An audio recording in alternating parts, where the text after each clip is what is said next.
Alors, bonjour à toutes et à tous. Un immense merci d'être là en physique et en ligne. On va pouvoir commencer, je pense. Donc, je suis Madeleine Perrin, je suis responsable du programme politique industrielle et transition écologique à l'Institut Veblen. L'Institut Veblen qui co-organise cet événement avec le BASIC. Donc merci d'être là pour cette troisième édition de Vibe. Vibe, c'est une série de petits déjeuners sur différents thèmes, environnement, société et économie qu'on organise donc avec l'Institut Veblen et le BASIC, le bureau d'analyse sociétale d'intérêt collectif. Euh, L'objet de ce petit déjeuner aujourd'hui, c'est d'organiser une discussion sur les différents moments législatifs et de débat autour de l'enjeu de simplification. Donc on dirait à la fois au niveau français et au niveau européen, on a plusieurs initiatives de simplification de la vie économique, des normes environnementales qui sont en train d'être discutées au niveau européen et au niveau français, on y reviendra. Sauf que derrière cette soi-disant simplification, en fait, on a des réels reculs environnementaux, des réelles remises en question des quelques avancées sociales et environnementales qu'on a pu voir, qui ont pu voir le jour ces dernières années. Donc, je vous en ai mis quelques-unes ici. Le projet de loi de simplification de la vie économique en France, donc, a été discuté par déjà le Sénat qui revient à l'Assemblée la semaine prochaine, je crois, euh, dans lequel on a plusieurs initiatives de dérégulation, de sortie des projets industriels, des normes, de certaines normes environnementales, par exemple, ou du débat. On a aussi la proposition de loi visant à lever les contraintes à l'exercice du métier d'agriculteur, donc loi du plomb, qui a fait pas mal de bruit ces derniers temps. Et donc, vous voyez déjà que dans ces noms de loi, on a vraiment l'idée de simplification, comme si avec quelque chose d'un peu innocent en quelque sorte ou qui fait consensus en quelque sorte, personne n'est pour la complication de la vie. Mais c'est bien derrière des réels reculs environnementaux et sociaux qui apparaissent. Et au niveau européen, on a surtout cette proposition de directive Omnibus. Alors, ouais, c'est la première du nom. Omnibus parce qu'elle concentre en fait plusieurs domaines différents là encore, sous couvert de simplification, qui remettent en cause notamment trois grands textes qui sont fondateurs du Green Deal, la CSRD, la CS3D et la taxonomie. Donc, pareil, on reviendra éventuellement. Mais effectivement, derrière cet argumentaire de simplification, en trompe-l'œil, Morgane, qui est derrière de la FNE, va nous en parler plus précisément.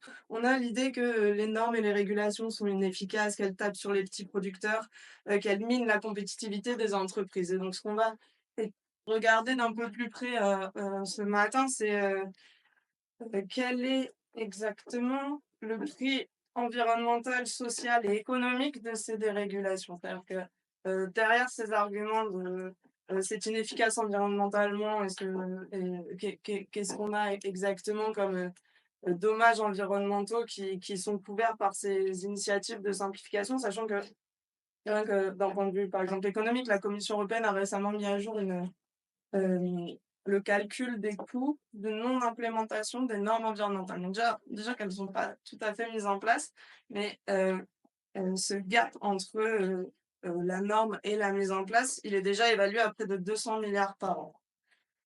Donc c'est déjà énorme. Et au niveau social, on ne peut pas voilà, la prise en compte quand même de certaines difficultés sociales, de certaines inégalités que peuvent créer ces réglementations.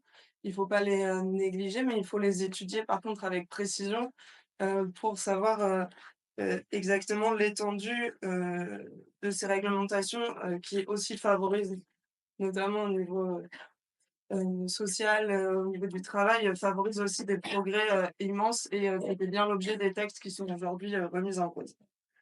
D'un point de vue économique, c'est là aussi que réside l'un des principaux paradoxes des débats en ce moment, c'est que on fait une dérégulation on opère une dérégulation au nom de la compétitivité, mais la compétitivité de qui? Parce que souvent c'est: «Ah oui, ça tape sur les petits, ça tape sur les PME», mais qu'en est-il exactement?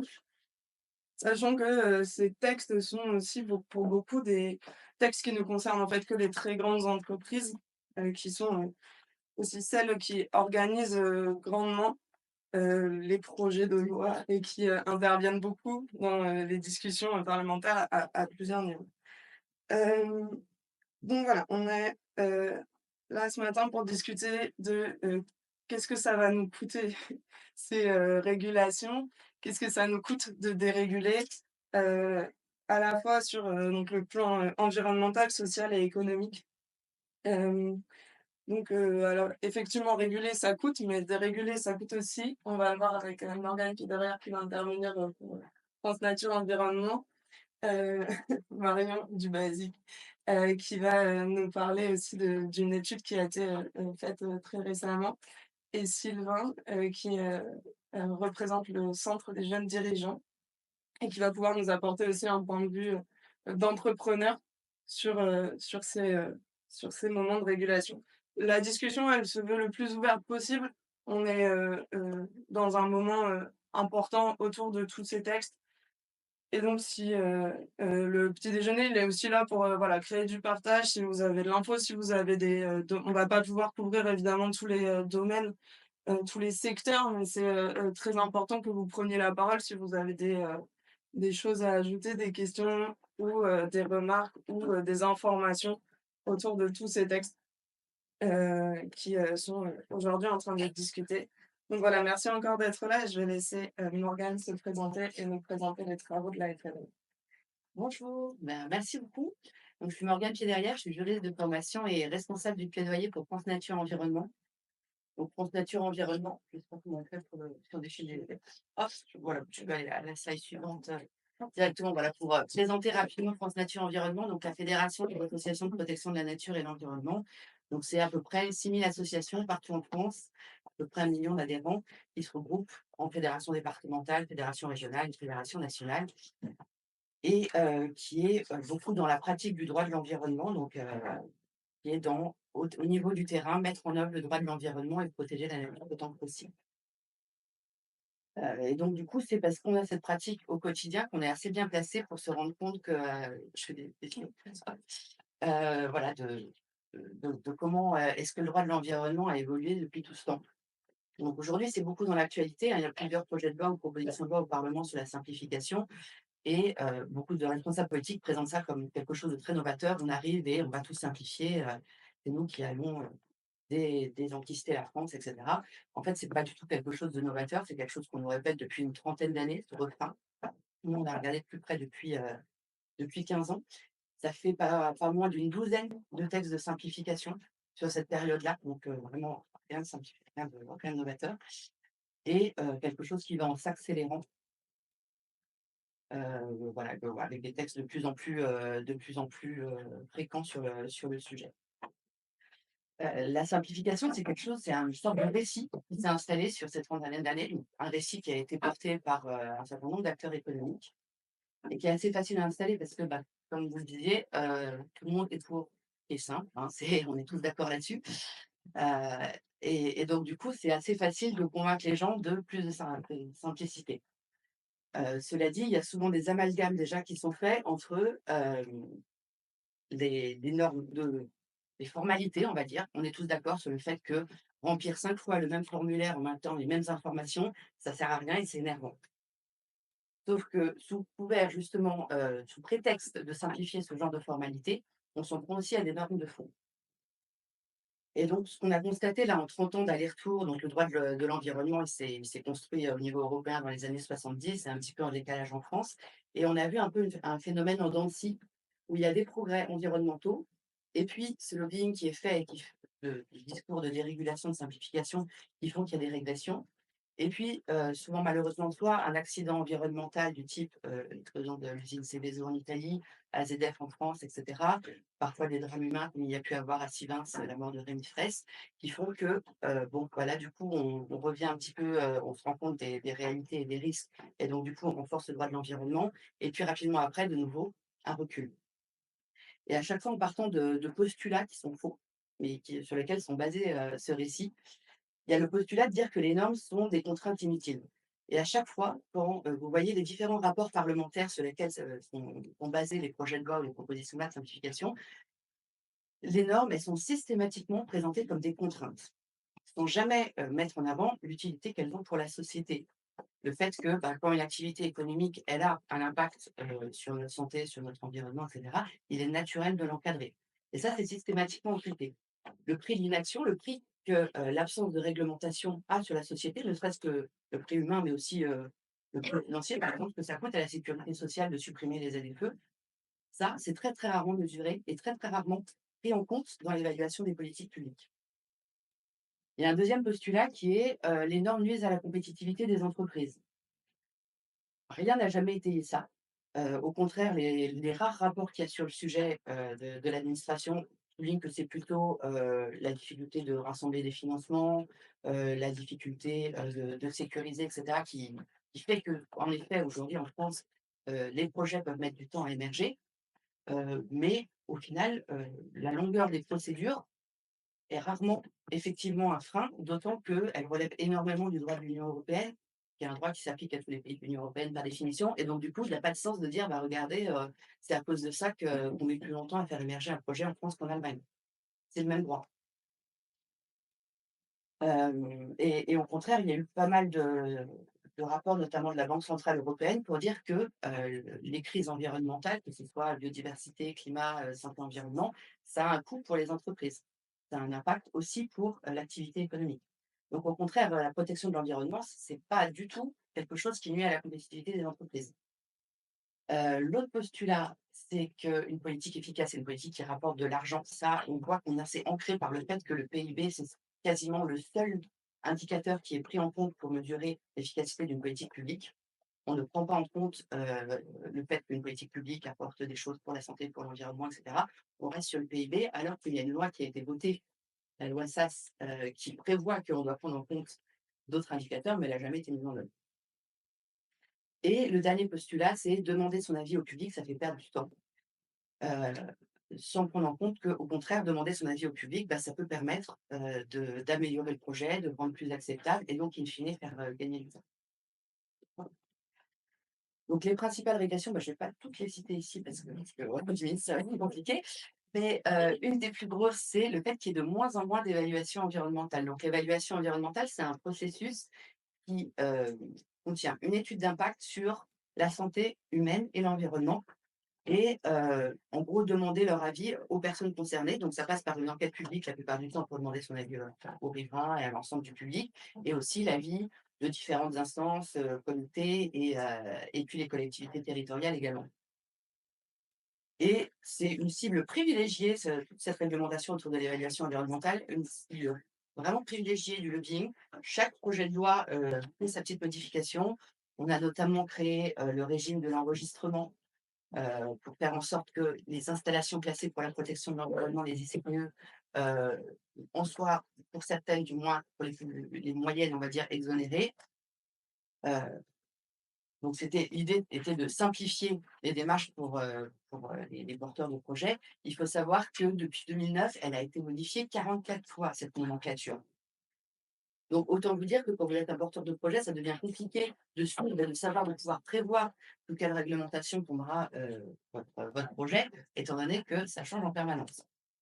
Il y a des exonérations qui ont été, créées, alors à la base, c'est un phénomène qu'on retrouve beaucoup dans la dérégulation. À la base, on commence par: «C'est vraiment un cas exceptionnel, c'est parce que c'est bon pour la transition écologique, pour la souveraineté nationale».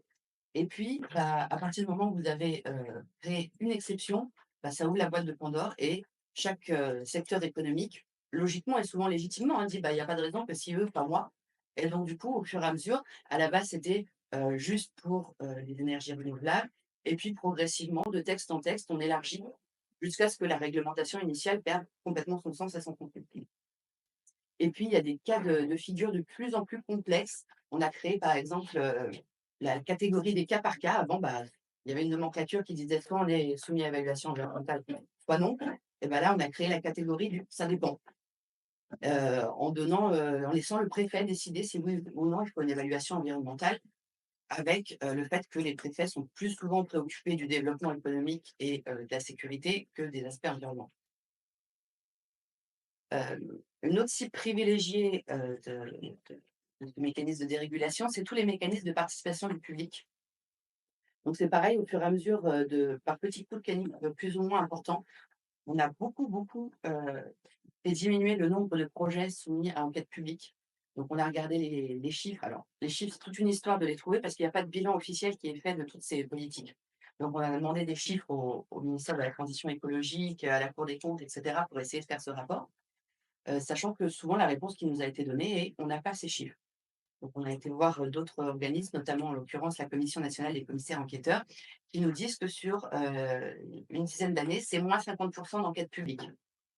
Donc, autant d'occasions en moins pour les citoyens, les citoyennes de donner leur avis, sur les projets. C'est de moins en moins aussi de débats publics.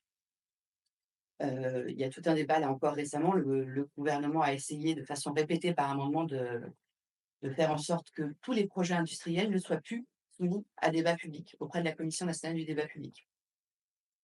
De moins en moins aussi de projets sont soumis aux instances de concertation. Donc normalement, il y a des instances, par exemple au niveau du département, les CODERST, les comités départementaux, de prévention des risques, avec des acteurs des associations, mais aussi des médecins, donc des syndicats, des acteurs de la société civile de façon générale qui peuvent donner leurs avis sur les projets pour essayer de nouveau de les améliorer et de faire en sorte qu'il y ait des prescriptions qui fassent que le projet soit le moins impactant possible. Là, c'est moins 80 de dossiers en CODERST pour les 12 dernières années. On a demandé à nos associations membres de compter, dans les différents CODERST où ils sont présents, donc moins 80 de dossiers. Et de nouveau, plein de petits dispositifs dérogatoires. Par exemple, la loi Industrie verte a créé une nouvelle enquête publique qui est un peu différente et donc de nouveau, on se retrouve dans la situation où à chaque fois, il faut qu'on détermine si oui ou non, quel est le type d'enquête publique, quel est est-ce qu'il faut y aller, est-ce qu'il ne faut pas y aller, quelque chose d'assez confus. Je ne détaille pas les autres, régressions pour tenir le timing On va le temps imparti. d'en reparler. Voilà, mais beaucoup de politiques de passage en force des projets, donc il y a passer en mode projet est un terme qui revient fréquemment et qui permet de s'imposer, dans les territoires. Beaucoup de présomptions pour faciliter la destruction d'espèces protégées, on en a beaucoup parlé dernièrement. La question du contrôle et des sanctions, donc non seulement le droit de l'environnement est empiété, mais par ailleurs, il est de moins en moins contrôlé et de moins en moins sanctionné. Et puis les questions du droit d'accès à la justice, de justement quand nous on estime que le droit est pas appliqué, on nous complique de plus en plus la vie pour aller le défendre devant les tribunaux. Donc les conséquences de ces réformes, puisque c'est le sujet, bah, c'est avant tout l'absence d'efficacité. Donc comme je vous le disais, il y a quasiment aucun bilan qui a été fait, de est-ce que oui ou non ça a permis d'accélérer les projets? Au contraire, quand on regarde certains rapports, de l'IGED, par exemple de 2021, il dit que c'est plutôt, d'autres sujets et qui font que les procédures durent longtemps et le Conseil d'État lui-même, dans des avis sur certains textes récents disait, bah, le séquençage actuel, sur, par exemple, l'évaluation environnementale est directement à l'origine des délais excessifs de traitement par demande. Le fait qu'on modifie autant fait qu'au contraire, ça rallonge plutôt les demandes. Le droit, il est devenu de plus en plus complexe, illisible. Alors mais qui que ce soit au défi de m'expliquer la différence entre une grande opération d'urbanisme, une opération d'intérêt national, OIL, un projet d'intérêt général, PIG, une procédure intégrée pour le logement, PIM, projet d'intérêt économique majeur, PIEM, une zone d'aménagement différée, un projet d'intérêt national majeur, un projet d'envergure nationale européenne, autant de séries qui sont de la simplification. Tous ces dispositifs que je viens de vous citer, c'est de la simplification. Donc là, clairement, on arrive à un stade où ça devient franchement quand même ironique. Et donc, c'est vraiment perdant-perdant pour tout le monde parce que plus personne, n'est en capacité de comprendre clairement le droit qui va s'appliquer et donc c'est aussi quelque chose d'assez négatif pour les porteurs de projets. De l'insécurité juridique, parce que, bah, du coup, cette confusion fait que, bah, il y a beaucoup d'aléas et beaucoup de contentieux. Comme souvent, c'est pas conforme au droit de l'Union européenne, les associations, font des contentieux derrière, souvent les gagnent, et fait que beaucoup. Donc du coup, bah, c'est pas non plus quelque chose de bénéfique. Nous, on n'a pas envie de passer notre temps à faire du contentieux, on a mieux à faire et pour les porteurs de projets, bah, au final, ils perdent leur contentieux et on voit comme par exemple la 69, bah, au moment où ils ont déjà engagé potentiellement beaucoup d'argent, donc c'est une solution satisfaisante pour personne. Des impacts de moins en moins évalués. Donc là-dessus, il y a des impacts visibles en effet, il y a voilà, on l'a vu, de moins en moins d'évaluation environnementale.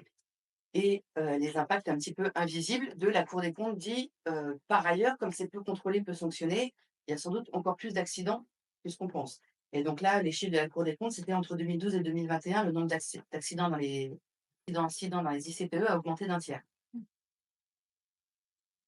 Donc avec autant d'impact sur l'environnement et sur la santé humaine, bien sûr.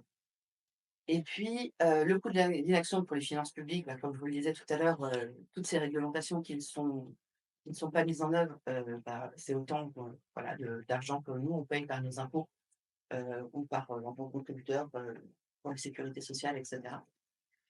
Et enfin, il y a un risque démocratique quand même assez grave, où beaucoup de politiques, aujourd'hui se plaignent en disant que: «Oh, l'arrivée du RN est due à des fractures sociales» et cetera. Bah, fractures qu'ils alimentent en fait en créant cette défiance, en essayant de faire passer les projets en force et en empêchant, les citoyens et les citoyennes de donner leur avis sur les projets, de prendre part justement, bah, aux projets de réindustrialisation et à faire en sorte que ça les impacte moins. On crée beaucoup de défiance et du coup, ce qui contribue aux fractures démocratiques. Voilà, je tiens à peu près 10 Merci minutes. beaucoup, c'est très bien. Bon, Est-ce qu'à ce stade, on a des réactions déjà dans la salle de en ligne? Non. Merci beaucoup. Moi, j'entends 2 choses, en particulier dans ce que vous avez présenté. D'une part, que la complexité de certaines lois qu'on veut simplifier vient des demandes des entreprises ou de certains acteurs économiques, en tout cas elles-mêmes ou eux-mêmes. Hem, la deuxième chose, c'est, quand vous disiez que ça ne nuit pas à l'efficacité des entreprises. Ça, c'est vrai quand tout le monde est sous le même régime. Ce que vous avez dit vis-à-vis, de l'Union européenne, l'un des quand même des débats qu'on voit et d'un point qu'on peut donner, quand même à celles et ceux qui aujourd'hui essayent de simplifier et déréguler, c'est de dire qu'on n'est pas sur le même on joue pas dans la même cour entre les entreprises européennes et les autres. Et que ça mine notre compétitivité. Notamment vis-à-vis de la Chine, notamment vis-à-vis des États-Unis et pourtant c'est précisément, les 3 textes, que, je disais là, qui étaient sous révision par l'omnibus, donc présentés, en février par la Commission européenne. Ces 3 textes sur, le devoir de vigilance, sur, la soutenabilité des entreprises et on peut aussi mettre dedans un texte sur le travail forcé qui est lié à celui sur le devoir de vigilance, et le règlement de déforestation, c'était aussi des textes qui étaient là pour, qui sont là, qui sont censés, s'appliquer aussi à toutes les entreprises qui souhaitent, faire du business, au sein de l'Union européenne et donc ça pouvait aussi paraître comme des, textes qui venaient un petit peu niveler la compétition et la niveler par le haut, dans le respect des droits humains et de l'environnement.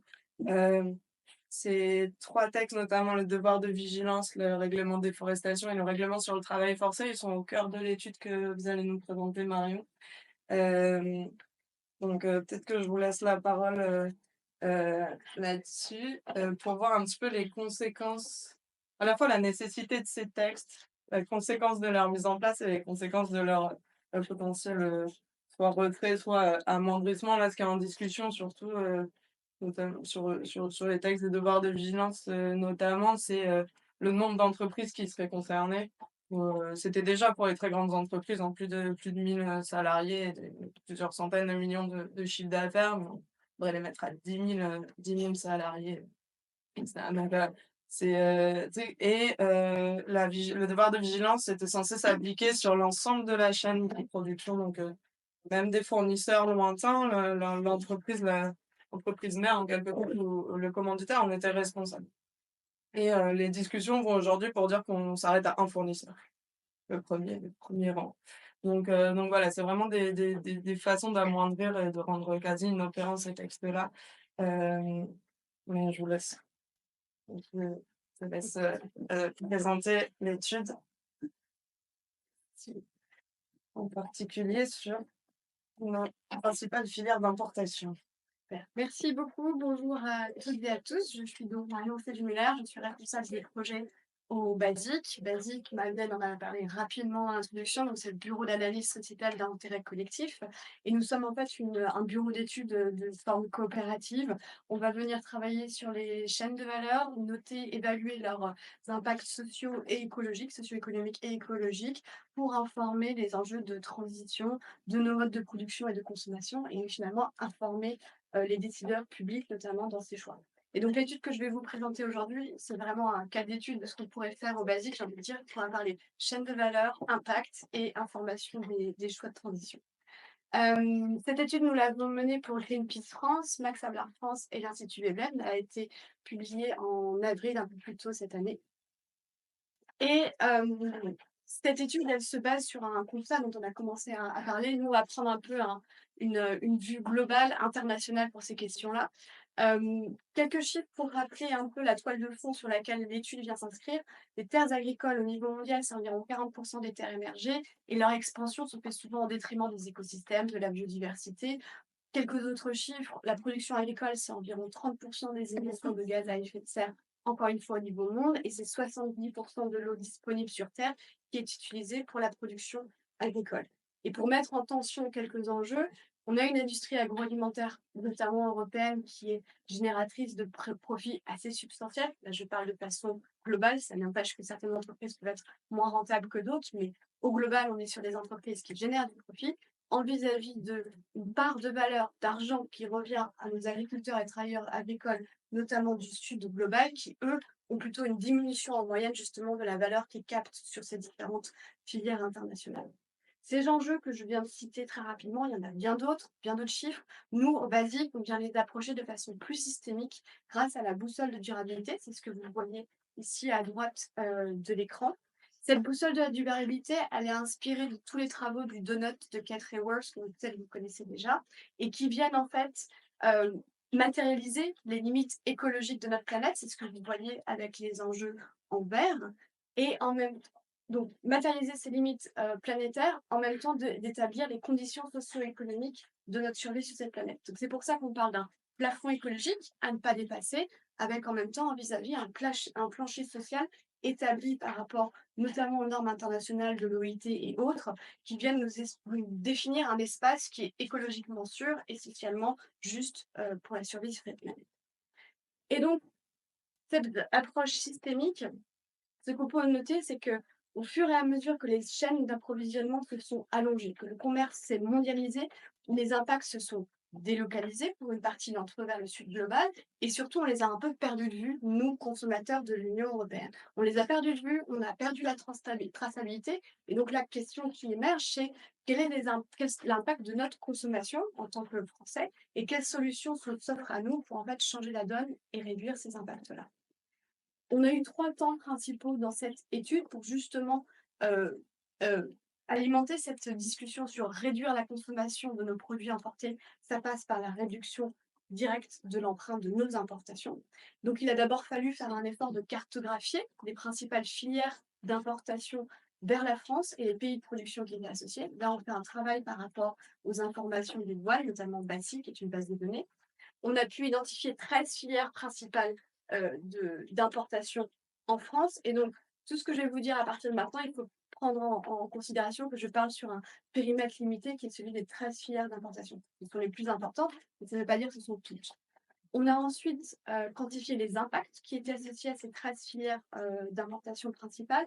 On a identifié 7 indicateurs transverses, je reviendrai après là-dessus, qui sont des indicateurs qu'on pouvait justement quantifier filière après filière dans les principaux pays de production. Là, c'est la deuxième limite aussi de mon propos, c'est qu'on vient parler principalement de quelques indicateurs quantifiés dans les principaux pays de production de nos filières. À chaque fois, ces pays de production représentant plus de 60% des origines de nos importations.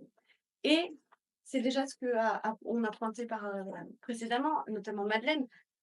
Évidemment, le pacte vert, quand il a été lancé par la Commission européenne, partait de ce constat, puisque je viens de dresser de la durabilité, de l'empreinte de notre consommation importée, et donc venait poser des réglementations pour justement endiguer, mitiger cette empreinte-là. Et donc, le troisième temps de notre étude, c'était véritablement d'estimer le potentiel d'impact, donc plus clairement le potentiel d'amélioration qu'il peut y avoir des réglementations, notamment du pacte vert, ou alors, à l'inverse, le potentiel de dégradation de certaines réglementations européennes, notamment quand on pense au traité UE-Mercosur qu'on a pris ici en exemple. Je ne vais pas rentrer dans le détail de tout ce qu'on a pu relever sur les impacts dans les différentes filières et dans les différents pays qu'on a étudiés. Ici, c'est une slide, alors un peu chargée, je vous l'avoue, mais vous pourrez certainement assister après à la présentation, où on vient un peu avoir une vision synthétique, schématique de ce qu'on peut relever quand on vient étudier nos 13 filières d'importation en France. À gauche, vous avez la somme un petit peu des enjeux, j'ai envie de dire, environnementaux qui ressortent filière après filière, encore une fois de façon assez schématique pour ce qu'on a regardé sur la consommation importée. Et à droite, vous avez la somme des enjeux socio-économiques qui, encore une fois, sont rattachés à ces filières-là. Et la boussole a ça d'intéressant qu'elle nous permet de tout de suite voir, déjà, sur le périmètre des 13 filières qu'on étudie, quels sont les enjeux qui ressortent et surtout les interconnexions. Si je relève quelques exemples, vous avez par exemple à gauche la question des pesticides et de l'utilisation des pesticides qui a tant un impact environnemental, avec la contamination des eaux, la contamination des sols, mais aussi un impact sur la santé. On retrouve du coup à droite, notamment la santé des travailleurs agricoles, voire même des populations limitrophes qui vont être aussi exposées à ces pesticides. À l'inverse, on peut avoir des enjeux plutôt liés aux conditions socio-économiques, par exemple à la volatilité des prix des matières agricoles qui sont importées en Union européenne, qui ont un impact sur la faible rémunération et l'incapacité des producteurs à se projeter sur le temps long en termes d'investissement dans leurs parcelles de production, parcelles agricoles, mais qui a aussi des impacts sur l'environnement, puisque les producteurs ne peuvent pas se projeter dans leurs parcelles, leurs outils de travail. Donc, on ne va pas avoir un intérêt à investir dans des modes de production plus durables qui sont souvent plus coûteux environnementalement. Et donc, encore une fois, pour rappeler que c'est l'objet des enjeux que vous avez ici contourés, s'il y a des impacts qualitatifs qu'on a pu documenter dans l'étude, on s'est centré sur 5 indicateurs, 7 indicateurs qui se rattachent à 5 enjeux quantifiés dans notre étude: le climat, les conditions de travail, le niveau de vie décent, et donc notamment l'atteinte de ce niveau de vie décent ou pas avec les prix qui sont pratiqués, la biodiversité, qu'on a approché via les questions de déforestation, et l'eau qu'on a regardée sous l'eau bleue et l'eau grise. Et donc, si on regarde encore une fois, nos 13 filières et qu'on vient, je pourrais vous expliquer la règle de calcul, mais je ne vais pas rentrer dans le détail maintenant.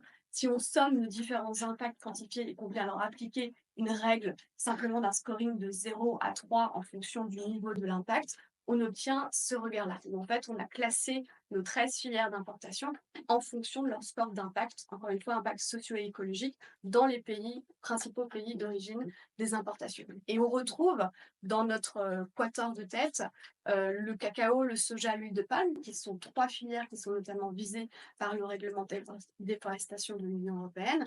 On retrouve le café, qui est un peu plus bas, et on retrouve aussi d'autres filières d'importation qui aujourd'hui ne sont pas visées par le RDE, mais sont quand même impactantes, seraient par contre visées par le CS3D, qui n'a pas le même regard sur les filières, puisqu'il concerne toutes les filières, justement.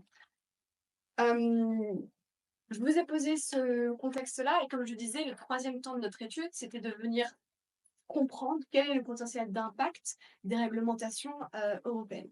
Si on commence d'abord par le règlement déforestation de l'Union européenne, ce qui est intéressant, c'est qu'on voit déjà qu'il va venir avoir un potentiel d'impact sur les 5 enjeux, pas les 5 enjeux, mais les 3 enjeux environnementaux qui étaient justement les principaux qu'on avait quantifiés sur le pays de production: le climat, la biodiversité et l'eau.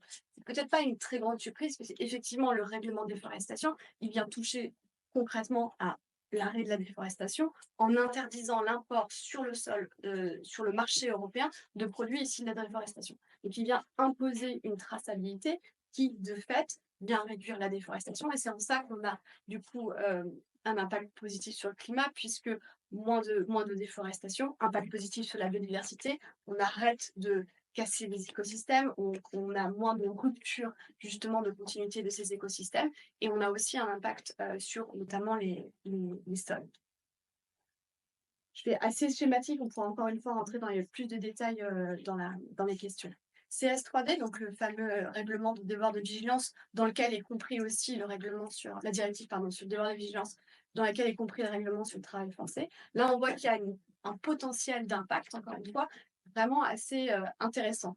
On retrouve au cœur les enjeux socio-économiques, des conditions de travail, des niveaux de rémunération, puisque le texte porte en lui l'idée de justement avoir des relations contractuelles qui sont plus symétrique, moins asymétrique, disons en tout cas, et qui vient en tout cas tracer aussi le respect des droits humains tout au long de la chaîne d'approvisionnement. Mais par effet de bord, et ça encore c'est quelque chose qu'on arrive à voir avec la boussole, on a des impacts aussi sur les aspects écologiques, puisqu'encore une fois, la traçabilité, le fait de favoriser un certain type de filière versus d'autres, peut avoir un impact positif, notamment sur les modes de production qui vont être moins intensifs et donc moins impactants pour l'environnement.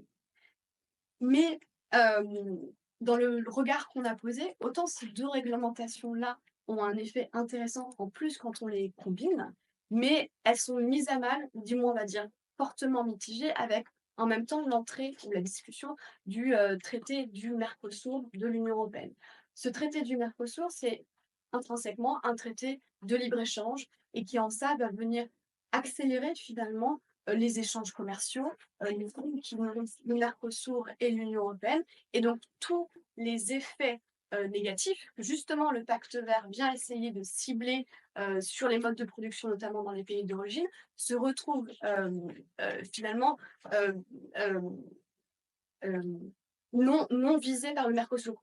Ce que je veux dire par là, c'est que tous les modes de production qui vont viser à justement une forte rentabilité, une production accrue pour pouvoir justement nourrir des flux commerciaux internationaux répétés pour une consommation de masse, viennent finalement être potentialisés par le Mercosur, là où le pacte vert essaie justement de les réguler. Donc on a vraiment une mise en tension et un questionnement sur le fait de la réalité de ces réglementations environnementales et socio-économique RDE et CS3D dans en même temps une discussion sur un accord de libre-échange. Et en conclusion, avant de passer du coup la parole à Sylvain, simplement pointer que du coup, on a fait un peu un tour sur nous-mêmes, puisque tous les enjeux socio-économiques que je vous pointais dans ma slide d'introduction, on voit qu'ils sont à nouveau au cœur de la discussion quand on parle des réglementations. Ce qui, quelque part, est rassurant. Ça veut dire que ces réglementations elles ne viennent pas de nulle part, elles ont bien été posées par rapport à un constat scientifique, mais encore une fois, elles sont mises en tension avec, d'un côté, des efforts de réglementation, de l'autre, des accords de libre-échange. Les enjeux sociaux et écologiques dont on a détaillés dans cette étude, ils sont clairement liés à des produits agricoles qui sont commoditisés, des chaînes de valeur qui sont standardisées en flux tendu et tirées par des modes de consommation de masse. C'est l'exemple même du cacao et du chocolat. Le cacao et le chocolat, c'est quoi? C'est la réalité du chocolat. La majorité du chocolat, c'est des centaines de Kit Kat qui sont vendus par seconde sur Terre. Ce sont des camions-citernes de chocolat liquide qui vont transiter de l'usine de transformation de cacao à l'usine de transformation de chocolat. Ce ne sont pas des sacs de jute de 60 kilos qui vont être dans les entrepôts, ce sont des énormes entrepôts où on a des tables, on a des pelleteuses qui viennent ramasser les différentes fèves de cacao. C'est ça la réalité du chocolat et je pourrais le faire aussi sur les autres filières qu'on a discutées. Et le Mercosur, en ça, dans ce qu'on montre dans cette étude, est une forme de fuite en avant, puisqu'il vient potentialiser encore une fois ces modes de production, cette façon de commercialiser, où on vient appuyer sur l'accélérateur et finalement aggraver les impacts sociaux et écologiques qu'on a vus. Alors que, encore une fois, le pacte vert avait plutôt pour ambition de niveler par le haut les exigences sociales et environnementales, niveler aussi le terrain de jeu pour nos entreprises européennes versus celles internationales, et donc du coup, tirer finalement tout le monde vers plus de durabilité. Merci beaucoup. Est-ce qu'il y a des questions, des remarques sur, notamment de clarification sur ces enjeux? Effectivement, comme tu l'as montré, ces textes, ils viennent répondre à des problématiques qui sont bien identifiées par les scientifiques, par la société civile, et ces textes, ils sont aussi le résultat de mobilisations très très fortes, y compris de quelques personnes qui sont ici dans cette salle. Mais aujourd'hui, on a même, enfin, dans ce moment un peu omnibus européen, on a même des entreprises et des grandes, et puis pas que des entreprises hyper responsables. On a les Ikea et compagnie qui se positionnent quand même pour la préservation de certains de ces textes, pour comment dire, des questions de compétitivité, alors même que ces textes viennent dire que, enfin, on veut abroger ces textes, on veut les réduire, les amoindrir, précisément pour la compétitivité. Donc je vais me tourner vers Sylvain qui va peut-être pouvoir nous éclairer, là-dessus. C'est quoi le rôle, des entreprises, des entrepreneurs dans, comment dire? Le portage de ces textes, mais aussi leur, mise en application? Est-ce que c'est, vraiment que des contraintes ou est-ce que, certaines entreprises, peut-être pas toutes, peut-être que c'est là qu'est le point, ils voient aussi des avantages, ils voient aussi une façon de, peut-être, répondre aux enjeux à venir avec peut-être une définition différente ou renouvelée de ce que peut être, la compétitivité heu, dans le monde qui est en train de changer? Voilà, est-ce que tu veux bien prendre la parole? Vous en dire quelques mots. Merci beaucoup pour cette invitation. Je suis très heureux d'intervenir au titre du CJD, le Centre des jeunes dirigeants, qui regroupe 6000 dirigeantes et dirigeants d'entreprises d'enfants. Donc, c'est un réseau extrêmement important d'entrepreneurs, principalement des PME, des TPE aussi, quelques grands groupes, et donc qui est vraiment le cœur de l'économie du quotidien et du tissu économique de notre pays. Donc, je vais vous partager trois points de vue, trois sujets que je voulais aborder pour partager un certain point de vue. Le premier, rappeler que la nécessité de la transition écologique, elle est partagée par quand même beaucoup de dirigeantes et dirigeants, et en particulier au CJD. Le deuxième point, c'est qu'il y a une nécessité de simplifier beaucoup d'éléments, j'y reviendrai. Et puis peut-être en troisième, d'ouvrir quelques réflexions sur est-ce qu'on ne pourrait pas faire de la réglementation un outil de puissance économique, avec quelques idées qu'on pourra soumettre au débat. Donc sur le premier point, il n'y a pas d'ambiguïté pour beaucoup de dirigeantes et dirigeants, encore une fois, au CJD en particulier, sur la nécessité d'avancer sur la transition écologique. On a fait un sondage dans les dernières semaines et les réponses que l'on a, c'est que pour beaucoup, ça représente un risque potentiellement pour leur activité. Donc il y a une conscience que la transition écologique, si on ne s'en occupe pas, ça pourrait impacter 45% des répondants disent qu'ils pourraient être concernés par des pénuries de matières premières, 70% pourraient être concernés par des futurs prix de l'énergie. Donc il y a une prise de conscience qui est quand même là euh, dans les entreprises. Par contre, il y a aussi une difficulté à pouvoir répondre à ces sujets. Manque de moyens. Quand on est une PME, on n'a pas des services RSE, environnement ou autres pour s'occuper de faire tout un tas de choses. Les 40% considèrent que c'est un des freins. 30% considèrent qu'il y a un manque de connaissances ou de compétences aussi sur les sujets. Ça a été évoqué, on l'a vu dans les exposés précédents, c'est des sujets qui deviennent techniques. On parle de sujets qui ne sont pas forcément des sujets qui sont connus de tout le monde. Donc, être en capacité de s'approprier ces sujets et de les faire vivre dans son entreprise, c'est un des freins identifiés. Et le troisième plus important, c'est que pour beaucoup d'entreprises, le lien direct entre son activité et les impacts sur l'environnement n'est pas toujours facile à faire, ou en tout cas, quand on est une entreprise où on n'a pas 10 000 salariés, le fait de se dire qu'on est le principal responsable de la crise climatique, de la crise de la biodiversité ou du travail des enfants à l'autre bout du monde, il est quand même pas toujours évident à faire, puisqu'on est souvent au milieu d'une chaîne de valeur avec des fournisseurs de rang N+++ en amont et puis en aval, des donneurs d'ordre, des distributeurs jusqu'au client final. Et donc, c'est pas toujours évident aussi de se dire finalement quelle est la part de mon activité.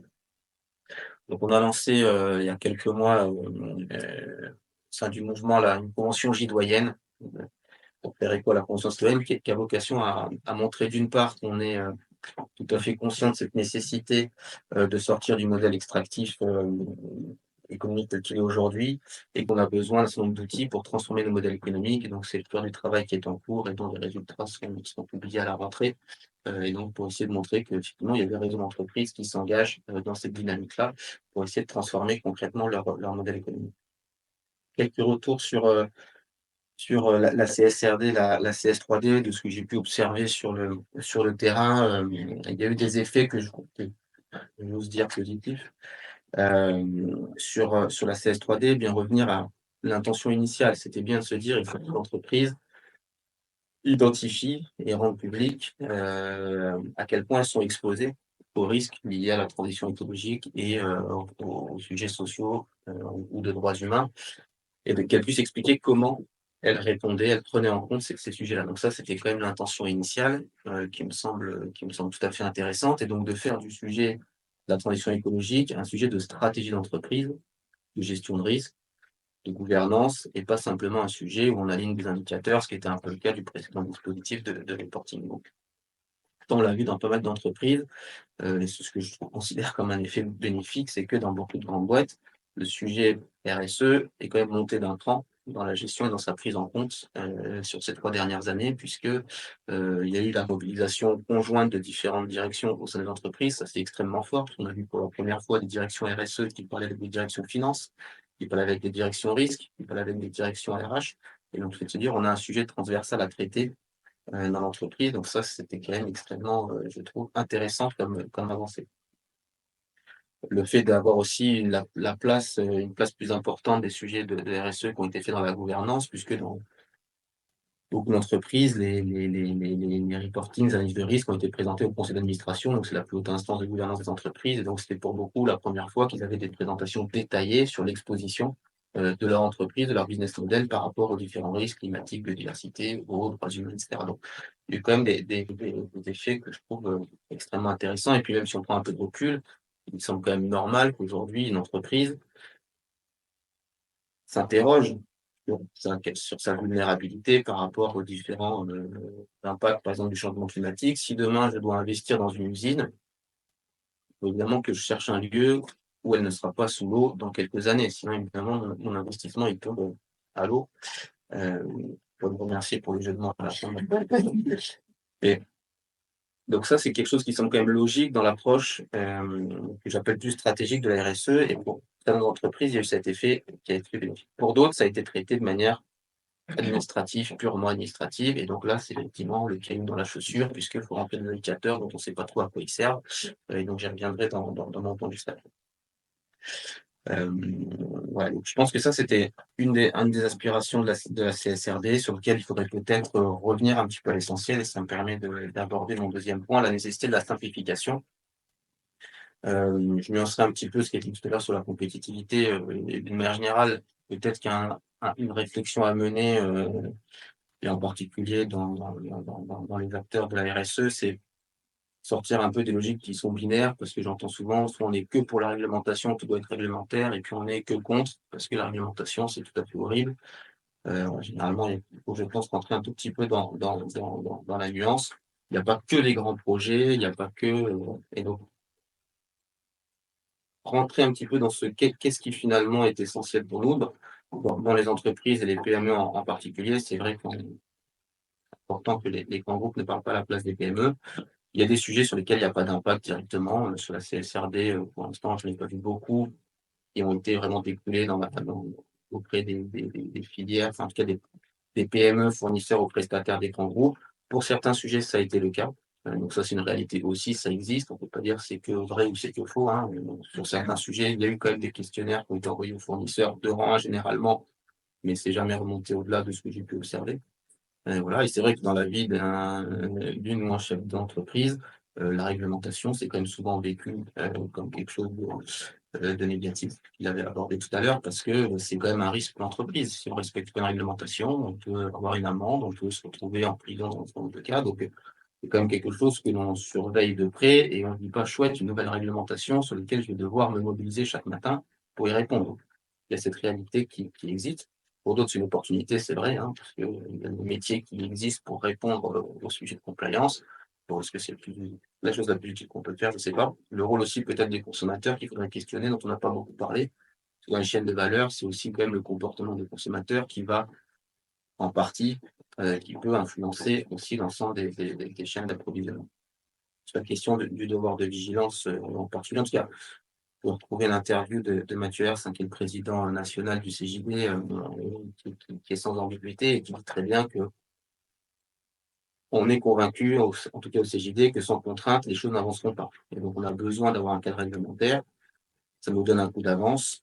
Ça, j'y reviendrai dans ma conclusion, mais simplement, on ne peut pas faire non plus n'importe quoi et se dire c'est parce qu'il y a une réglementation que tout va bien. Voilà. Donc dans ce travail de simplification qui est encore une fois nécessaire, il faut qu'on sorte de l'amalgame, ça a été dit tout à l'heure, entre simplification et dérégulation, et se poser la question, encore une fois, de qu'est-ce qui est essentiel. Si on prend le sujet de la CSRD, pas si vous êtes plongé dans l'ensemble des data points qui sont demandés sur les différents thèmes, que ce soit environnemental, aussi à notre gouvernance, il y a quand même des indicateurs où on se demande concrètement ce qu'on va en faire. Donc, effectivement, quand on doit remplir un indicateur, parce qu'on nous a demandé de le remplir, mais que finalement, dans la vie de l'entreprise, ça ne change rien aux décisions qui sont prises, on ne voit pas à quoi il sert. Il faut aussi qu'on puisse se dire, il y a quand même des thématiques sur lesquelles on est peut-être allé un petit peu trop loin. Vous regardez le début dans les analyses de double matérialité, on vous demande de regarder sur chacun des sujets en quoi ils impactent la chaîne de valeur, pourquoi pas, mais aussi à quel horizon de temps. Donc, vous regardez à très court terme, à moyen terme, à très long terme. Vous devez parler de l'ampleur, vous devez parler de la matérialité d'impact, de la matérialité financière. Et donc, à la fin, vous avez une sorte d'usine à gaz, vous ne savez plus vraiment de quoi vous parlez, puisque finalement, on veut mettre tellement de choses dedans. C'est peut-être intellectuellement parfait, mais d'ailleurs, on ne sait pas traiter cette information. Je ne sais pas si vous avez regardé un petit peu les rapports, mais parfois, on a un peu du mal à se dire c'est quoi les enjeux clés de cette entreprise-là, parce qu'il y a tellement de choses qui sont faites. Donc, de se dire qu'est-ce qui est essentiel et quels sont les risques réels pour l'entreprise. Pour moi, un test qui est intéressant, c'est si le sujet est stratégique, il va arriver tout seul, ou en tout cas, il sera regardé dans le tableau de bord des dirigeants des entreprises. Si le sujet est uniquement dans le reporting et que jamais personne n'en parle dans l'entreprise, c'est que le sujet n'est pas vraiment un sujet de stratégie, ne génère pas de risque réel pour les entreprises. Donc ça, c'est une question qu'on peut se poser. Finalement, le tableau de bord de la CSRD, ça devrait être le tableau de bord des dirigeants et des dirigeants des entreprises.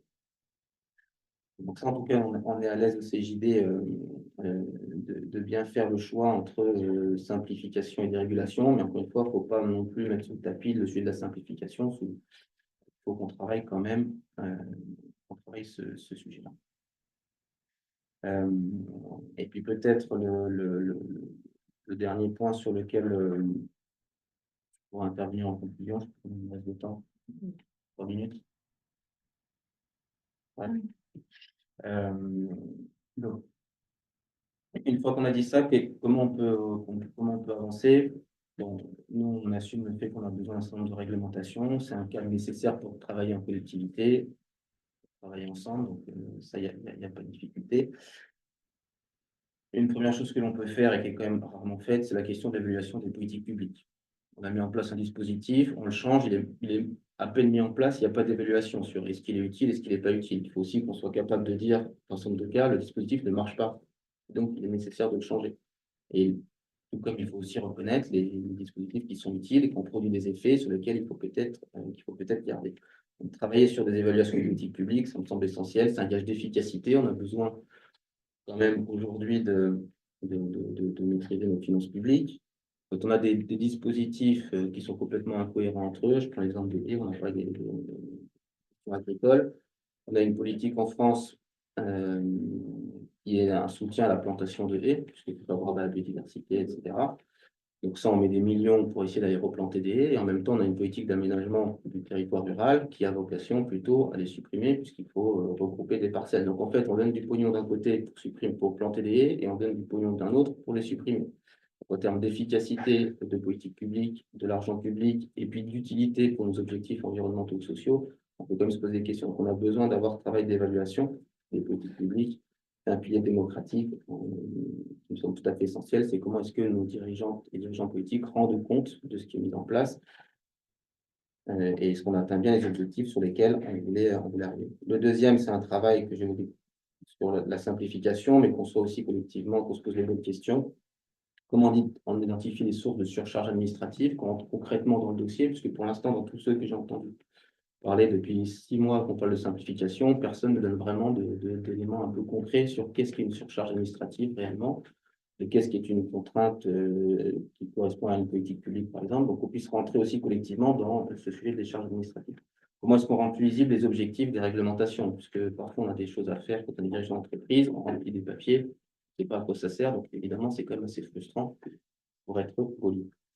Et puis, identifier, ça peut être les doublons, j'évoquais tout à l'heure, le manque de cohérence, donc il y a un certain nombre de choses sur lesquelles, objectivement, on peut travailler fortement la simplification, mais ça, c'est un débat qu'on devra avoir collectivement avec l'ensemble des parties prenantes pour sortir aussi chacun peut-être de ses positionnements un peu binaires pour ou contre la réglementation que j'évoquais tout à l'heure.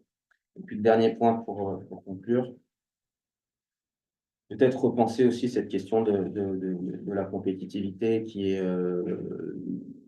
réelle. On ne peut pas dire ça n'existe pas non plus, cette question de compétitivité. Par contre, dans la compétitivité, il y a deux aspects.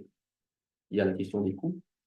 Donc, évidemment, ceux qui ont moins de contraintes, qui ont des politiques sociales moindres, etc., des salaires plus bas, évidemment, ils ont des coûts plus faibles, mais aussi quelle est la valeur que l'on crée. Donc, on peut travailler sur ces deux axes et se dire aujourd'hui, est-ce que finalement, la compétitivité de l'économie française, elle se mesurera demain à la capacité à savoir répondre à nos gros enjeux sociétaux, aux enjeux de transition écologique? Est-ce que les entreprises qui survivront demain, ce seront celles qui sont en capacité de restaurer la biodiversité, d'avoir des productions bas carbone, d'avoir des conditions de travail qui soient essentielles, qui ont été capables de faire évoluer nos métiers, pour qu'il n'y ait pas trop de casse sociale aussi, parce que c'est facile de dire il faut que ce métier s'arrête, mais qu'est-ce qu'on fait des personnes qui travaillent, des familles, etc. Donc, est-ce que c'est ça que l'on veut pour demain? Donc ça, c'est une question, et je pense que si on ne le fait pas, la Chine, elle avance très fortement là-dessus, elle investit plus que nous sur la question d'environnement, donc souvent on lui fait un procès, mais ils sont en train de prendre un temps d'avance sur lequel on risque de le regretter assez fortement demain. La question des clauses miroirs aussi, elle me semble tout à fait essentielle. C'est une question, on parle de souveraineté. Le fait d'imposer aux produits qui rentrent sur notre pays ce que l'on impose à nos propres entreprises, ça me semble être du bon sens total. Et donc, ça peut être aussi un sujet, je pense, de collaboration entre les parties prenantes, mais qui demande souvent de rentrer un petit peu plus dans le détail, ce que l'on fait parfois un petit peu rarement. Et donc, je pense qu'on peut arriver à travailler ensemble, peut-être pour imaginer une approche réglementaire qui soit un petit peu nouvelle et qui nous permette de préserver ce qui est essentiel, à savoir les conditions de vie que l'on a et puis les écosystèmes naturels, la biodiversité. Merci. Merci beaucoup. Est-ce qu'il y a des réactions déjà c'est le temps avant de emmagasiner tout ça. Merci beaucoup. Je rebondis juste sur l'un des aspects dont vous avez parlé et qui me semble essentiel dans ce débat, qui est quelle charge exactement représentent ces réglementations et ces textes pour les entreprises. À ce sujet, je pense, enfin, l'un des aspects essentiels, c'est d'avoir aussi une expertise indépendante, et ce que vous avez aussi appelé évaluation politique publique éventuellement, pour avoir dans le débat des chiffres et de ne pas laisser la main aux seules entreprises qui sont contre ces réglementations, de dire ça, c'est impossible pour nous, ça mine notre compétitivité. Mais la Commission européenne avait fait une étude d'impact, notamment sur le devoir de vigilance, en montrant que ça représentait en fait moins de 0,01% des coûts, enfin de coûts, de surcoûts. C'est aussi des choses qui doivent pouvoir être mises en débat. Pareil, sur certaines réglementations, en fait, l'information est déjà très très présente dans les documents stratégiques des plus grandes entreprises qui savent exactement combien elles payent à qui leur consommation intermédiaire. Donc, il y a aussi effectivement une forme d'expertise à continuer à produire et à continuer à avoir sur ces choses-là. La deuxième chose que j'ai retenue, c'est cette côté un peu pris en étau pour certaines de vos entreprises et des entrepreneurs que vous représentez aussi, entre l'amont et l'aval. Je pense que ça résonne pas mal avec la façon dont sont structurées les filières. Et je pense que Marion, là-dessus, peut-être que tu aurais un avis sur la façon dont ces réglementations peuvent être plus ou moins efficaces aussi, et plus ou moins consensuelles, ou en tout cas réussir à se mettre en place dans une discussion entre les différents acteurs, entre société civile, entreprises et régulateurs. Est-ce que tu as des éléments, par exemple, là-dessus je me demandais, par exemple, c'est quoi la position des entreprises dans les filières que vous avez pu étudier sur notamment les règlements qui ont déjà été mis en place? Merci Madeleine pour cette question. Très rapidement, je vais prendre un exemple sur le règlement de déforestation de l'Union européenne, et pour témoigner du fait que la mobilisation, si on fait un peu schématique par secteur, a été très différente, par exemple, entre les acteurs des filières du café et les acteurs de la filière du cacao et au chocolat. On a vu les acteurs dans le secteur du cacao au chocolat, avec Ferrero notamment en tête de proue, qui était très pour la mise en place du règlement de déforestation, qui était vraiment en défense, même qui était contre le fait qu'on le repousse d'une année, etc., versus on va dire un positionnement plus global de l'industrie du café, où là, où on était beaucoup plus réticent au fait d'avoir un règlement sur la déforestation, où on avait même voire des positions, on va dire, plus éclatées, là où il y avait quelque chose de beaucoup plus homogène dans le cacao au chocolat, en faveur du règlement de déforestation. Et ce qui est intéressant, c'est quand on gratte un petit peu, derrière, il y a une réalité aussi de chaîne de valeur qui est différente. La chaîne de valeur la chaîne d'approvisionnement du café est beaucoup plus éclatée. Il y a plus, même si on reste sur des gros acteurs, il y a plus d'acteurs minoritaires ou des flux qui partent dans plus de directions différentes. Là où dans le secteur du cacao au chocolat, 60 à 70% des flux mondiaux viennent de 2 pays producteurs et après convergent vers le marché européen avant d'être redistribués partout sur la planète. Donc du coup, forcément, on n'est pas sur le même niveau de concentration, mais même outil, du coup, de capacité à faire de la traçabilité de sa chaîne de valeur. Il n'empêche que, c'est ce que je disais tout à l'heure dans la conclusion de ma présentation, le cacao, ce sont des millions de petits producteurs répartis à travers le monde qui vont faire en moyenne, on va dire, pour la majorité d'entre eux, 2 tonnes à l'année de cacao. Et au total, on en est sur 4 millions qui sont produites par an. Donc, du coup, quand on voit le nombre de traçabilité, de parcelles qu'il faut réussir à tracer pour après importer sur le marché européen, on reste sur un gros casse-tête. Mais voilà, pour répondre à ta question, les positions par rapport à ces règlements peuvent aussi être différentes en fonction des réalités des chaînes d'approvisionnement et en fonction aussi du coup des intérêts économiques des acteurs qui sont derrière. Ouais, Moi, sur un point que tu as soulevé, on va voir les mains qui se lèvent. Sur la question du surcoût, je ne sais pas si c'est la bonne question parce que, c'est-à-dire, si elle ne sert à rien, quel que soit son coût, c'est quand même, je pense, inutile. Il y a des réglementations qui coûtent. Mettre des ceintures de sécurité aux voitures, ça coûte plus cher. Il faut les faire payer par les consommateurs. Mais personne ne va dire parce que ça coûte, on les enlève. Donc, je ne sais pas si la question du coût de la mise en œuvre, c'est vraiment la bonne question. Bon, il est sûr que faire un rapport, c'est pas ça qui va faire déposer le bilan d'une boîte du CAC 40, mais de se dire ça coûte pas cher, donc c'est acceptable. Si on ne fait rien, pour moi, c'est plutôt ça qui est une problématique, qui est un problème.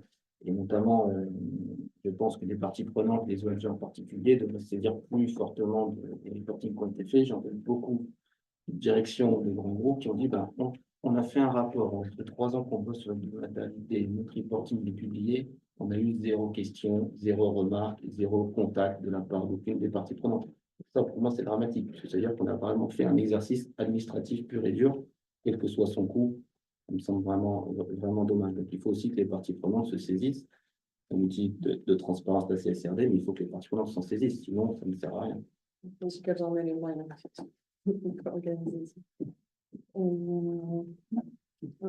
Moi, j'avais une petite question parce que sur les nouveautés quand même dans les derniers textes, il y avait cette question de double matérialité et donc d'introduire des sujets qui ne sont pas que de gérer le risque pour l'entreprise, mais aussi de regarder là où il y a les impacts les plus forts. Et donc là, il y a quand même un enjeu à faire apparaître sur le tableau de bord des dirigeants des sujets qui n'étaient pas nécessairement suivis parce que justement pas directement impactant à court ou moyen terme sur leur propre activité. Donc ça, c'est quand même l'objectif de faire remonter. Après, ce que j'entends et ce qu'on a beaucoup vu dans les discussions en France sur le devoir de vigilance, par exemple, c'est qu'il y avait toujours cette ambiguïté de à la fois avoir une règle très prescriptive sur tout ce qu'il fallait faire, et en même temps faire confiance aux entreprises et l'idée même du devoir de vigilance tel qu'il était pensé en France, c'était de s'appuyer sur les activités de RSE que les entreprises ont déjà et leur dire vous faites votre cartographie des risques et en fonction des pays dans lesquels vous intervenez, en fonction de votre domaine d'activité, vous n'allez pas avoir les mêmes points chauds à traiter et donc après c'est à vous de faire un plan d'action qui répond aux points chauds qui sont les plus évidents Là où parfois les entreprises, au moment où on discutait du contenu de la loi, disaient non, non, nous, on veut une checklist à pouvoir, remplir pour avoir l'impression d'avoir fait notre job et pas qu'on nous laisse la responsabilité de savoir les points les plus importants à traiter. Donc il y a cette ambiguïté-là et après, ça revenait aussi au fait que quand et aux différentes dérogations qu'on demande toujours, enfin, comment on peut, et à quel moment dans la façon dont la loi est conçue, prévenir cette tendance aussi du régulateur, du législateur à accepter trop de demandes au moment où il sait que ça va générer après cette boîte de Pandore ou une usine à gaz, mais parce qu'au moment où il consulte toutes les parties prenantes, on lui demande des choses et qu'il a envie d'en donner pour montrer qu'il a été trop fort. Du coup, comment on regarde ces ambiguïtés? Je ne sais pas si c'est une ambiguïté, en fait, je vais faire dans l'autre sens, si on part sur cette question des checklists, ça montre que l'approche et c'est normal, l'entreprise, elle doit gérer son risque. Et donc si on lui dit: «Il faut cocher 4 cases», bah, donnez-moi les cases, je les coche et comme ça j'ai géré mon risque. Mais du coup, on est dans un exercice de compliance, on n'est pas dans une démarche de stratégie. Donc c'est pas choquant que l'entreprise, elle cherche à sécuriser et c'est ce qu'on fait au quotidien. Il faut qu'on puisse faire construire une entreprise et pas se dire, «Si j'ai mal fait ma cartographie, bah, demain évidemment je vais avoir une punition, X ou Y». Ça, c'est pas choquant. Maintenant et ça, c'est plus, la réflexion de qu'est-ce qu'on veut finalement? Est-ce qu'on veut que les entreprises remplissent une paperasse ou est-ce qu'on veut qu'elles changent fondamentalement leur modèle économique et leur chaîne de valeur?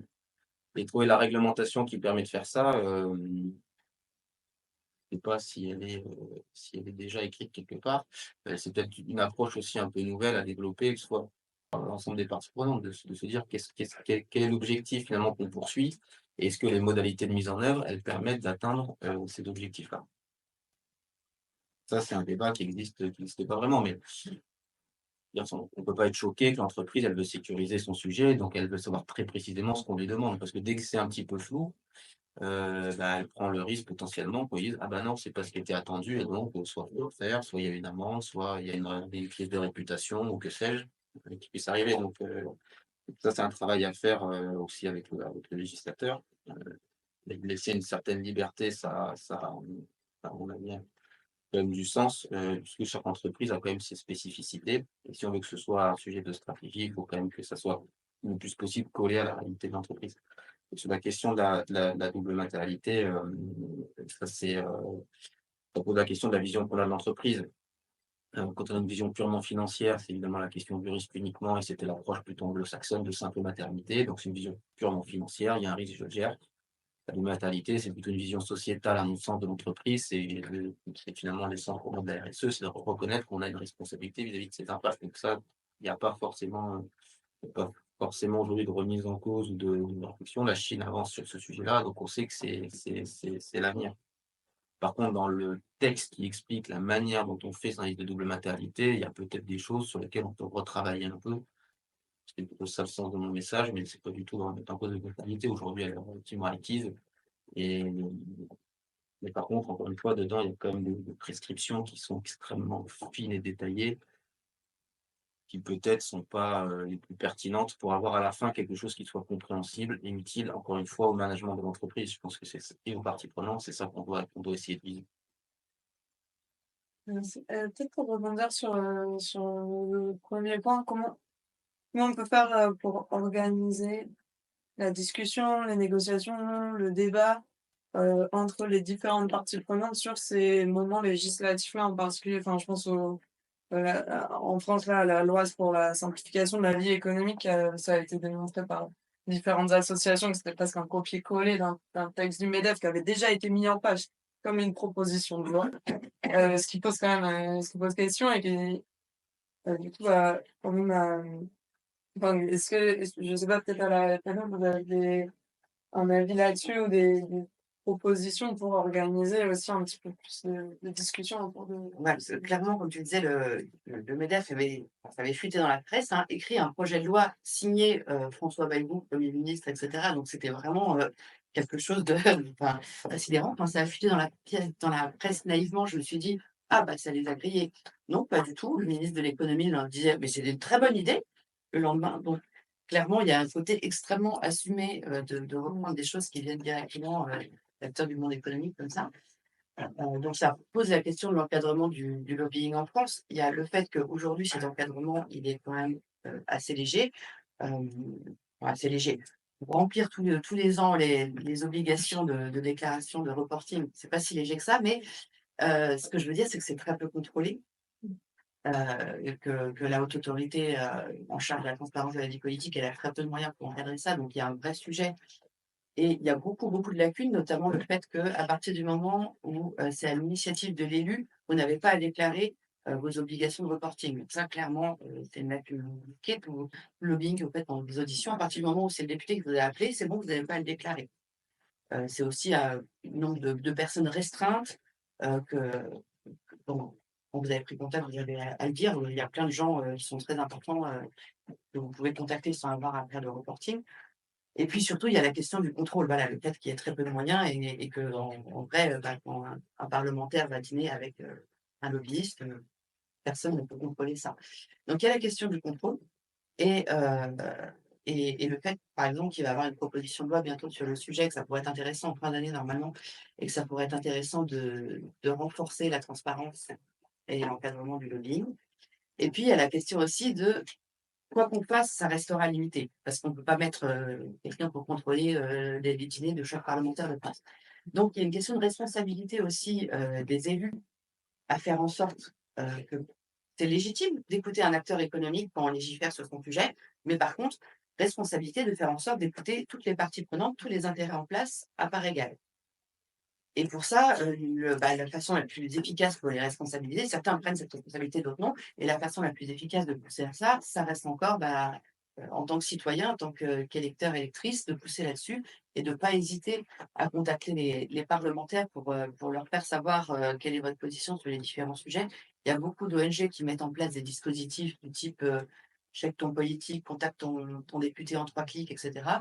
Il ne faut pas hésiter. Sur les réseaux sociaux, ça marche aussi extrêmement bien, hein, quand on fait du plaidoyer, on se rend compte que parfois on fait des courriers de demande de rendez-vous, ça marche pas. Par contre, quand on taxe sur les réseaux sociaux, d'un coup, ça marche beaucoup mieux. Donc nous, on encourage beaucoup, beaucoup, les citoyens, les citoyennes à utiliser ce genre d'outils parce que ça reste une façon assez efficace, ou en tout cas une des seules façons aujourd'hui à disposition, tant que la réglementation n'évolue pas, pour réussir à faire en sorte que, qu'il soit un petit peu plus à armes égales, qu'on soit écouté. Et il y avait peut-être un point sur lequel je rebondis également, par rapport à ce que disait, Sylvain, hem, sur la nécessité de simplifier. C'est vrai que oui, tout d'abord, il y a la question de simplifier les formalités, ce que je disais tout à l'heure, les formulaires et cetera, lesquels tout le monde est d'accord là-dessus, il y a pas de sujet. Et sur le fait que le droit, il est en effet devenu compliqué, j'ai compté, entre 2014 et 2024, le code de l'environnement, le nombre de mots a augmenté de 50. Il va compter la Word a compté pour moi, mais voilà, c'est vrai qu'il y a eu une énorme inflation du droit de l'environnement, qui est essentiellement due justement à toutes ces dispositifs dérogatoires, cas exceptionnels et cetera, qui ont été ajoutés. Et un des dommages collatéraux, de cette simplification des régulations, c'est que, ça rend d'autant plus difficile la pédagogie qui serait nécessaire pour réussir à avancer là-dessus, parce qu'on se rejoint complètement sur le fait qu'il y a besoin de pédagogie sur les bienfaits de la législation et sur son utilité. Pour, rendre ça plus acceptable pour les entreprises. C'est que ça a beaucoup tendu les relations entre le monde économique et le monde de la protection de l'environnement. Tout d'abord parce que l'État, il s'est désengagé de ses responsabilités. Quand l'État, il exonère, donc le gouvernement par ses décisions exonère des projets, d'évaluation environnementale, ça veut dire que l'administration n'aura plus à évaluer, ses impacts et cetera. Ça veut dire que c'est les associations qui devront faire ce travail et donc du coup qui deviennent un peu les bad cops, et qui voilà, au lieu que ce soit l'État qui se pose en régulateur, l'État dit: «Débrouillez-vous» et c'est aux associations de faire le sale job et donc du coup de passer pour les méchants. Ça tend beaucoup les relations et le fait aussi que autant de mécanismes de participation du public aient été mis à mal, ça contribue aussi à tendre les relations parce que, les citoyens, ils sont quand même mis à l'écart, le fait qu'on leur laisse pas donner leur opinion ou alors c'est jamais pris en compte et donc du coup, ça crée un sentiment de rejet, de défiance et cetera Et donc du coup, c'est aussi pour ça qu'on a fait ce rapport. C'était aussi un peu une main tendue, un appel aux acteurs économiques pour discuter de ce sujet et pour dire, plutôt que de répéter simplification, simplification, avec un succès quand même conséquent en ce moment, discutons-en de vraiment, qu'est-ce qu'il faudrait simplifier, qu'est-ce qu'il faudrait remettre à plat et qu'est-ce qui est réellement utile avec des acteurs qui pratiquent, le droit de l'environnement au quotidien.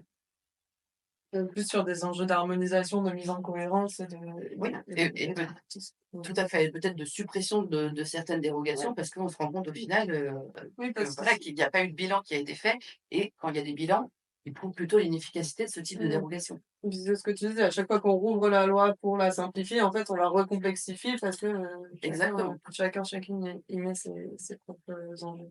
Maintenant, tu voulais réagir peut-être sur ce qui a été dit? Je voulais juste revenir sur un point par rapport au coût de mise en conformité des entreprises avec les différentes réglementations. On en a parlé ce matin et notamment appuyer le fait que sur alors c'était un cas dans le règlement déforestation de l'Union européenne pour lequel on a travaillé. Et pardon, j'en reviens encore une fois à l'histoire du cacao au chocolat. On aime bien le chocolat au basique.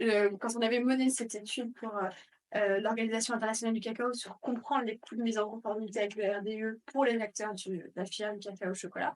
Ce qui nous avait frappé dès le début, c'est que les acteurs de milieu de chaîne, donc ceux qui vont être importés, les premiers importateurs sur le marché de l'Union européenne, eux, ce qu'ils craignaient fortement, parce qu'on leur avait déjà expliqué, c'est qu'en fait, leurs clients, donc les clients qui sont des marques ou des distributeurs, on va dire, leur expliquaient déjà qu'ils refusaient d'augmenter leur prix d'achat pour raison de mise en conformité avec le règlement de l'Union européenne. C'était même un retour en arrière par rapport à une situation antérieure où finalement, avant la législation, c'était considéré comme étant un plus, un bonus, d'avoir un cacao qui soit durable et traçable. Et donc, on acceptait de payer plus pour ça. À partir du moment où ça devenait légal, finalement, on disait, la réponse qui leur a été faite, c'est en fait, vous êtes juste conforme avec la loi. Moi, je refuse de payer plus cher pour quelque chose qui est simplement légal. Et pour dire, du coup, que ces acteurs-là se retrouvent effectivement assez mis sous pression quand il y a une entrée comme ça de réglementation. Et le risque qu'on avait pointé dans notre étude, c'était de dire si on n'aide pas finalement, si on n'accompagne pas jusqu'au bout la mise en place d'une réglementation comme ça, le risque, c'est qu'en fait, au final, on fasse redescendre la pression le surcoût de cette réglementation jusqu'en bas, jusqu'aux acteurs qui sont les moins organisés collectivement, les moins vocaux, au final, auprès des institutions, et jusque, in fine, aux personnes dans les pays de production, et notamment même jusqu'aux producteurs de cacao.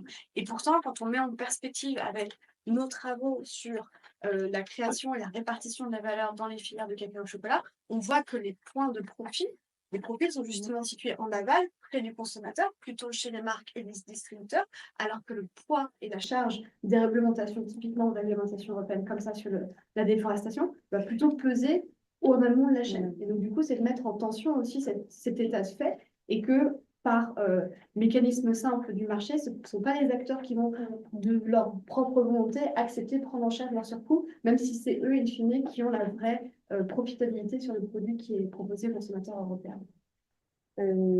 C'est pas forcément un problème qui est spécifique en Non. plus à ces filières-là. On l'observe aussi en France et avec notamment ces mobilisations très fortes des agriculteurs qui, dans le sens, sont pris en détaut dans les réglementations, en même temps ne peuvent plus vivre complètement de leur récolte. Et ça, c'est le sujet de la prochaine rencontre de l'Institut Veblen, le 14 juin à l'Académie du Climat. Je ne sais pas s'il y a des questions dans la salle ou pas, ou si on peut conclure. Oui. Vas-y, c'est ton arrêt. On a peut-être 100 minutes. Ok, rapidement, Maëlys du Basique, je coordonne les projets pour la société civile. Je voulais réagir, Monsieur Boucheron, sur ce que vous aviez dit, que je trouvais extrêmement intéressant de dire, en fait, il faut des réglementations pour aider les acteurs économiques à jouer sur un terrain égal, avoir un level playing field, en fait, entre les uns et les autres. Et nous, de notre côté, on a essayé, donc Marion a présenté une de nos études qui montre les impacts très matériels, notre empreinte dans les pays en développement sur une filière d'importation. Au niveau français, j'ai coordonné une étude pour le Secours catholique, Solidarité paysans, la Fédération française des diabétiques sur les coûts de notre système alimentaire au niveau français. Et c'est très intéressant de en fait, essayer d'évaluer ce que ne fait pas aujourd'hui l'État, les coûts que représente un certain fonctionnement économique c'est-à-dire en termes d'impôts et aussi pour notre sécurité sociale. On a chiffré à 19 milliards d'euros en 2021 le coût du système alimentaire et les coûts ne sont pas toujours là où on l'attend. 12 milliards sont pour les seuls coûts de la sécurité sociale en termes de maladies liées au surpoids et à une mauvaise alimentation, en sachant qu'on a une approche extrêmement conservatrice. Les chiffres sont certainement beaucoup plus importants. Et le deuxième poste de coût est lié au faible niveau de rémunération tout au long de la chaîne de valeur alimentaire, des faibles salaires des caissières, des ouvriers dans l'agro-industrie et surtout des salariés agricoles qui sont aujourd'hui 2 sur 3 des actifs agricoles.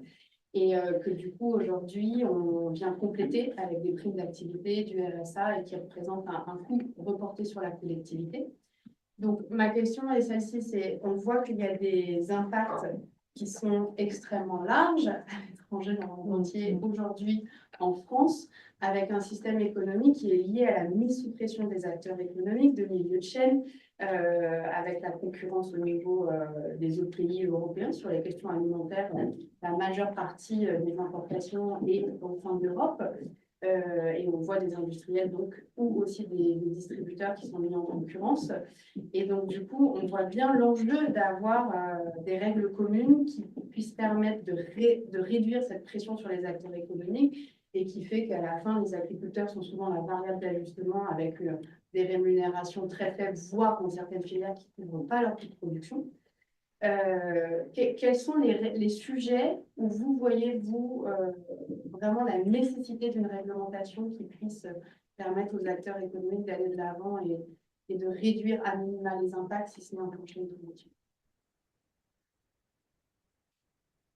Sur ce que j'évoquais tout à l'heure sur la question des clauses miroirs, c'est vrai que quand on importe des produits, il faut qu'ils puissent, en tout cas, on considère que si on met en place des réglementations en France pour préserver la santé, pour préserver l'environnement, pour préserver que sais-je, ça me semblerait logique qu'on considère qu'il faut que ce soit la même chose dans les autres pays, sinon c'est quand même une question éthique un peu troublante, mais donc, pour moi, on ne devrait pas, en tout cas, c'est un sujet sur lequel on pourrait travailler sur cette question des clauses miroirs, pour se dire, les produits qui rentrent chez nous doivent avoir les mêmes conditions, exigences sociales et environnementales. Et pour ça, ce qu'il faut, c'est du courage politique, puisque les accords sont négociés par les politiques.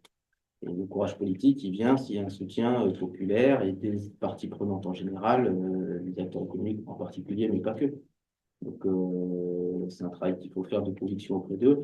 Après, il ne faut pas non plus être complètement naïf dans ces questions, puisqu'on voit bien que dans les échanges commerciaux qu'il peut y avoir entre les pays, certains savent mieux produire un produit qu'ils échangent entre guillemets contre un autre. Donc, on ne peut pas regarder toujours le sujet uniquement de notre point de vue. Mais en tout cas, si on veut donner du courage aux politiques, c'est un travail à faire par les parties prenantes et puis par la société civile, les citoyens en particulier, qui doivent rappeler que c'est tout à fait essentiel et que ça doit être majeur dans leur prise de position.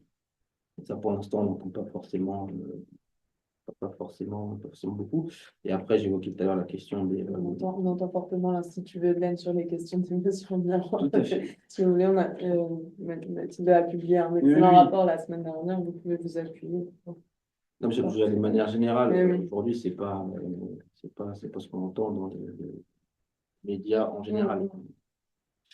Mais et l'autre point, c'est aussi la question des consommateurs, puisque quand on est dans cette logique à consommer plus et à payer moins, en fait, il ne peut pas y avoir d'autres effets que ce que vous avez dit sur les conditions de travail et la répercussion dans les chaînes de valeur. Donc, on a aussi une question de société, d'accepter, de rentrer dans la sobriété, d'imaginer un nouveau contrat social, une nouvelle aspiration. Et ça, on a un récit national à écrire qui n'existe pas aujourd'hui. Il n'est pas beaucoup dans les discours. Être plus heureux en consommant moins, c'est quand même pas forcément ce qu'on entend tous les jours à la radio. Et pourtant, c'est peut-être la seule manière de relocaliser une partie de notre production et d'avoir des conditions de travail ou de rémunération qui soient équitables pour tout le monde. Et donc, on a une responsabilité collective, donc il ne faut pas que chacun la rejette sur l'autre, mais il faut que chacun se dise sa part. On a une question qui est arrivée sur le chat en ligne pour vous aussi, Sylvain, sur le fait que tout à l'heure, vous avez dit que l'une des façons dont on pouvait juger si une réglementation était utile ou pas, et notamment dans le cadre des indicateurs dont vous parliez, c'est qu'ils remontaient d'eux-mêmes au niveau stratégique, dans les tableaux de bord, etc. Est-ce que vous pouvez nous en dire plus sur comment, au sein d'une entreprise, on peut, comment ces indicateurs, ces sujets remontent d'eux-mêmes au niveau stratégique? Quand je remonte de même, c'est pas forcément de génération spontanée, mais c'est-à-dire que si on identifie un sujet qui est considéré comme suffisamment important, c'est un sujet qui va être suivi par la direction générale, ou en tout cas les directeurs ou directrices. Si le sujet est suivi par personne, c'est qu'il n'est pas considéré comme important. Donc si c'est juste le responsable environnement ou RSE qui fait tous les ans son reporting parce qu'on va demander de le faire et que personne d'autre dans l'entreprise ne se dit tiens, nos consommations d'eau, il va falloir les suivre parce qu'on sait qu'on en a besoin à telle étape de la chaîne de valeur, qu'on est exposé. Et donc, si on ne sait pas aujourd'hui combien on consomme d'eau, à quel endroit, on ne peut pas du tout prévenir. Demain, s'il y a une arrêté de sécheresse dans une région, on a une usine et qu'on ne peut plus produire, c'est de la perte de chiffre d'affaires. Donc ça, il faut que, une fois que c'est compris que le sujet est suffisamment d'importance, il est normalement suivi par la direction, ou en tout cas par le management en général de l'entreprise. Donc, pour moi, c'est plutôt un test quelque part du niveau d'importance qu'on accorde à un sujet. Le fait de se dire, bah oui, il est bien dans un tableau de bord, à un niveau suffisamment haut de la gouvernance d'une entreprise, ça veut dire qu'on y accorde de l'importance. S'il n'y est pas, c'est qu'on n'y accorde pas d'importance. Donc moi, c'est un peu ça que je l'ai utilisé plutôt comme un test pour se dire, bah oui, tiens, là, on a pris conscience que ce sujet était important. Donc ceux qui suivent la décarbonation dans les tableaux de bord des instances de gouvernance, bah, c'est qu'ils considèrent que c'est un sujet important. Ceux qui suivent la chaîne de valeur ou les incidents qu'il peut y avoir sur les conditions de travail, c'est qu'ils considèrent que le sujet est important. Il y a des entreprises qui ont pris très au sérieux le sujet des accidents au travail. Et donc, c'est l'indicateur qui est affiché dans toutes les usines, qui est traité par chaque revue de direction. Donc là, on voit qu'il y a une vraie mobilisation. Si ce n'est pas là, c'est-à-dire que le sujet n'existe pas et ne fera pas transformer les pratiques et les fonctionnements de l'entreprise. Donc moi, c'est plutôt un test, en fait, pour se dire, tiens, est-ce que le sujet est traité ou pas? Ce qui fait que malheureusement, la biodiversité est rarement, c'est d'accord, mais on essaie d'y travailler. Oui, je pense que c'est aussi un mouvement où les réglementations viennent aussi rendre ces sujets-là plus importants en font des enjeux stratégiques pour des entreprises qui, à la base, ne voient pas eux dans des enjeux stratégiques. Bon, on va pouvoir conclure. Merci encore d'être venu, de nous avoir présenté tous ces points de vue et tous ces apports sur cette question. Donc, on l'a vu, n'est pas si simple finalement. On voit que derrière les enjeux de simplification, enfin, il y a un besoin qui est réel, mais plutôt d'harmonisation, de cohérence, que ce mot-là, il peut